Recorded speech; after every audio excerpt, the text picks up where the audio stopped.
On passe le flambeau à la Grande-Bretagne où nous attend Loïc de Hamornay. Et alors là, c'est l'effet inverse, peut-on dire. La capitale britannique a brillé par son organisation. Loïc, on dit même que Londres a réalisé un sans faute, notamment, je dis bien notamment en termes de reconversion. Est-ce que le bilan est si rose que ça? Bonjour.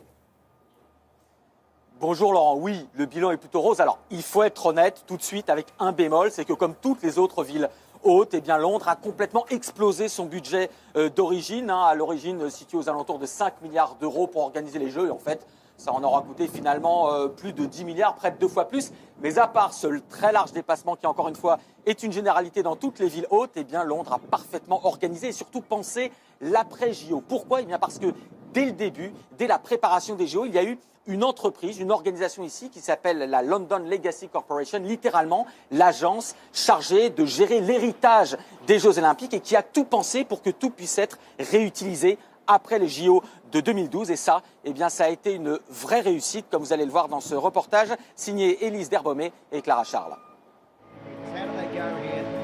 Il y a 5 ans, ce bassin accueillait les meilleurs nageurs du monde. Aujourd'hui, pour ces Anglais, pas de médaille à gagner, mais ils offrent à cette piscine une seconde vie. Pour ce gardien du patrimoine olympique, il est essentiel de s'assurer que les installations perdurent après les Jeux, quitte à faire quelques petites modifications pour s'adapter au public. On a dû ajouter des casiers après les Jeux, car les athlètes n'en utilisent pas, évidemment. On a également mis en place un service de crèche pour que les parents puissent venir nager sereinement. Ce bâtiment a été construit avec l'idée qu'il deviendrait un jour une piscine municipale et puisse s'adapter après les Jeux. C'est la même chose dans le reste du parc. Toutes les installations ont été transformées pour accueillir tous les publics. Le grand stade olympique a lui aussi été transformé après les Jeux pour devenir la résidence d'un club de foot londonien. Quant au symbole des JO de Londres, la tour olympique, c'est désormais une attraction touristique très rentable qui attire plus de 138 000 visiteurs par an. Voici pourquoi.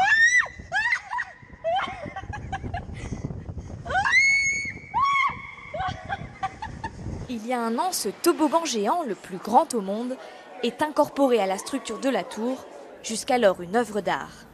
Pour Peter Tudor, propulser les visiteurs à plus de 120 km/h était une évidence. Depuis la construction de la tour, tout le monde pensait que c'était un toboggan. C'est devenu évident pour nous qu'il fallait le faire. Ça n'a pas été facile de l'ajouter à la construction, car c'est un toboggan tortueux avec beaucoup de virages, de passages dans le noir. Mais nous y sommes finalement parvenus l'année dernière et avec beaucoup de succès. En plus d'être accessible à tous, les équipements olympiques accueillent toujours de grandes compétitions. Ce jour-là, le public vient assister aux mondiaux d'athlétisme. Pour eux, aucun doute, Londres a réussi sa reconversion. C'est fantastique. Le parc est un lieu agréable, que vous veniez pour y voir du sport ou simplement pour vous promener. L'héritage des Jeux Olympiques a fonctionné pour Londres. Cette réhabilitation a attiré du monde. Accueillir les mondiaux d'athlétisme a participé à sa reconversion. Les gens du coin peuvent venir jouer au badminton à l'endroit même où se sont déroulées les compétitions. C'est incroyable de disposer de tous ces équipements sportifs à 2 pas de chez soi. Car à 2 pas du parc se trouve l'ancien village olympique. Aujourd'hui quartier résidentiel, il abritait les athlètes du monde entier pendant les Jeux. Pour les habitants, la vie dans le village a beaucoup d'avantages. Il n'y a aucun stress ici. Tout n'est pas que béton. Au contraire, c'est aéré et joyeux comparé à d'autres quartiers de Londres. Et le fait qu'il ait été construit pour les JO signifie que beaucoup d'argent est investi pour que tout soit joli. Je voulais vivre ici pour être proche du vélodrome. J'aime faire du vélo et c'est bien pratique à voir tout si près. On emmène même le petit nager. Plus de 3000 familles vivent aujourd'hui autour du parc olympique. Un art de vivre qui séduit de plus en plus de Londoniens. D'ici quelques années, ils seront plus de 20 000 à profiter de la transformation du site. Impressionnant ce quartier, je suis sûr que vous êtes d'accord avec moi. Loïc, à quoi ressemblait la zone où vous vous trouvez là en ce moment, avant les Jeux de 2012? Vous pouvez me le raconter? Eh bien, tout simplement, Laurent, ce sont des Britanniques, des Londoniens qui nous l'ont dit. Ici, c'était une zone, une vraie friche industrielle avec que des bâtiments délabrés. Et surtout, c'était une zone où les Londoniens ne voulaient pas s'aventurer. Vraiment une zone mal famée, c'est ce que nous ont dit tous les habitants du quartier. Personne n'y allait. Et puis, vous voyez, tout a été transformé en quelques années. Alors, les constructions continuent à pousser. Des entreprises, des start-up, il va même y avoir une nouvelle université qui va venir s'installer, de nouveaux logements bien évidemment, même une branche d'un célèbre musée londonien, le Victoria and Albert Museum, qui va s'installer ici. Bref, le quartier a réellement été complètement transformé et c'est devenu aujourd'hui un quartier extrêmement tendance, vous l'avez vu, où même le prix des loyers est en train d'augmenter furieusement.